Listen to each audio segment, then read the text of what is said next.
Singhania quality को लेकर इतने स्ट्रिक्ट हैं? समीरा ने हैरानी से पूछा। वीना बोली, और नहीं तो क्या, रेहान सर ने ऐसे ही इतनी बड़ी कंपनी नहीं खड़ी की। वो हमेशा इस बात का ध्यान रखते हैं कि उनके क्लाइंट्स और कस्टमरों को सबसे बेस्ट चीज मिले। समीरा धीरे से बुदबुदाई, तभी हर महीने करोड़ों की कमाई होती है।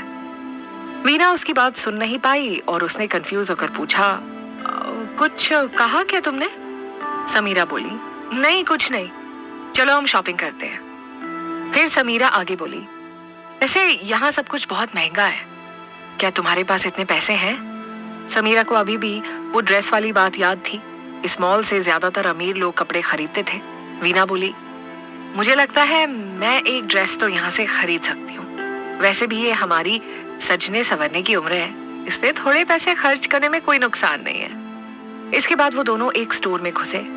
वीना ने जाते ही सेल्समैन को बता दिया कि उसे कैसी ड्रेस चाहिए। उसने कहा, हम दोनों का बजट 50,000 रुपए है, हमें लेटेस्ट फैशन वाली कुछ ड्रेस खरीदनी है। सेल्समैन ने उनकी बात सुनकर फौरन कुछ ड्रेस दिखाई और बोला, ये सारी ड्रेसेस आपके बजट के अंदर है, आप देख लीजिए, अगर आपको कोई भी मदद चाहिए तो मुझे बुला लीजिएगा। वीना बोली, थैंक्स, पहले हम इनको ट्राई करते हैं। इसके बाद वो वहां से चला गया।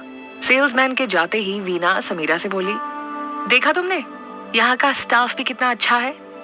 समीरा ने हैरानी से सोचा, मेरी किस्मत में ऐसा स्टाफ क्यों नहीं होता? लगता है मेरी किस्मत में सारे बुरे लोगों से मिलना ही लिखा है। लेकिन अब वो शॉप असिस्टेंट भी मुझसे अच्छे से बात करती है। वीना ने उसे बुलाकर कहा, ये वाली ड्रेस ट्राई करो, ये तुम पर बहुत अच्छी लगेगी। समीरा बोली, मुझे कोई ड्रेस नहीं खरीदनी, तुम अपने लिए पसंद करो। ये सुनकर वीना उदास हो गई और बोली, क्यों, क्या तुम पार्टी में नहीं जाना चाहती? समीरा बोली, नहीं, उसे सच में रेहान की पार्टी में जाने का कोई इंटरेस्ट नहीं था। इतने महंगे कपड़े खरीद कर पार्टी में रेहान से बेइज्जती करवाने से अच्छा है कि वो घर पर रहे। वीना उदास होकर बोली, जब तुम नहीं जाओगी तो फिर मैं अकेले जाकर क्या करूंगी? समीरा बोली, मैं तुम्हारी तरह नहीं हूँ, तुम बहुत खूबसूरत और स्मार्ट हो, क्या पता इस पार्टी में तुम्हें अपने सपनों का राजकुमार मिल जाए। वीना ये सुनकर खुश हो गई और बोली, ठीक है, रुको मैं इस ड्रेस को ट्राई करके आती हूँ। ये कहकर वीना खुशी खुशी चेंजिंग रूम में चली गई। समीरा बाहर बैठकर मॉल के बारे में नोट्स बनाने लगी। थोड़ी थोड़ी देर में वीना बाहर आकर उसे ड्रेस दिखाती और फिर दूसरी ड्रेस ट्राई करने चली जाती। सभी ड्रेसेस उस पर अच्छी लग रही थी। शॉपिंग करके बाहर निकलते वक्त वो दोनों अभिजीत से टकराए। वीना बोली, अरे ये तो अभिजीत सर है, ये यहाँ क्या कर रहे हैं? समीरा भी उसे वहां देखकर हैरान थी। अभिजीत वहां क्या कर रहा है?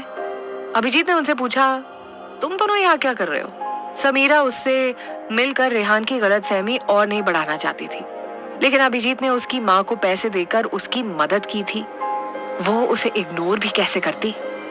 वीना ने जवाब दिया, हम लोग यहाँ पार्टी के लिए ड्रेस खरीदने आए हैं। अभिजीत मुस्कुराकर बोला, मैं भी यहाँ शॉपिंग करने आया हूँ, लगता है तुम लोगों की शॉपिंग हो गई, अगर तुम लोग चाहो तो मैं तुम दोनों को घर छोड़ सकता हूँ। वीना बोली, ये तो बहुत बढ़िया रहेगा, थैंक यू सर। अभिजीत बोला, कोई बात नहीं। वो लोग बाहर आ गए।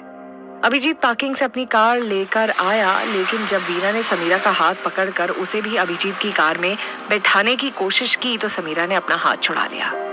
वीना ने समीरा को कंफ्यूज होकर देखा तो समीरा बोली, मुझे मार्केट में कुछ काम है, तुम घर जाओ, मैं काम खत्म करके टैक्सी से घर चली जाऊंगी। वीना उसकी बात सुनकर हैरान थी। अभिजीत भी उदास हो गया था, लेकिन उसने कुछ कहा नहीं। लेकिन वीना ने पूछा, क्या बात है, तुमने शॉपिंग करते वक्त क्यों नहीं कहा कि तुम्हें भी कुछ खरीदना था? क्या मैं भी तुम्हारी मदद के लिए रुकूं?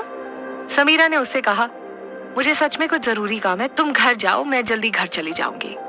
वो झूठ नहीं बोल रही थी, उसे सच में कुछ जरूरी काम करने थे। वीना बोली, तुम सच कह रही हो ना? उसे अभी भी समीरा की बातों पर विश्वास नहीं था। समीरा मुस्कुराकर बोली, हाँ बाबा, मैं सच कह रही हूँ, अब तुम जाओ वरना देर हो जाएगी, मैं भी चलती हूँ। ये कहकर समीरा वहां से चली गई। वीना उदासी भरी आंखों से उसे जाते हुए देखती रही। उसे समझ नहीं आ रहा था कि अचानक समीरा का मूड क्यों बदल गया। जब वीना कार में बैठने के लिए पलटी तो उसने नोटिस किया कि अभिजीत भी उदास आंखों से समीरा को देख रहा था। उसके चेहरे के इमोशन साफ बता रहे थे कि वो समीरा को पसंद करता था। वीना ने पूछा, लगता है आप दोनों एक दूसरे को पहले से जानते हैं। क्या मैं पूछ सकती हूँ कि आप दोनों का क्या रिश्ता है? अभिजीत मुस्कुराकर बोला। तुम्हें घर जाना है ना, चलो मैं तुम्हें छोड़ देता हूँ। वीना बोली, मुझे लगता है आपने हमें घर छोड़ने का ऑफर समीरा की वजह से दिया था, लेकिन जब वो यहाँ नहीं है तो मैं भी आपके साथ नहीं जाऊंगी। इससे बेहतर होगा कि मैं टैक्सी कर लूं। अभिजीत बोला, ऐसी कोई बात नहीं है, तुम उसकी अच्छी फ्रेंड हो, मुझे तुम्हें घर छोड़ने में कोई प्रॉब्लम नहीं है। अभिजीत की बात सुनकर वीना समझ गई कि मामला क्या है। उसने हिम्मत करके पूछा, क्या आप समीरा को पसंद करते हैं? अभिजीत उसका सवाल सुनकर मुस्कुराया, लेकिन कोई जवाब नहीं दिया। वीना हैरानी से बोली, हे भगवान,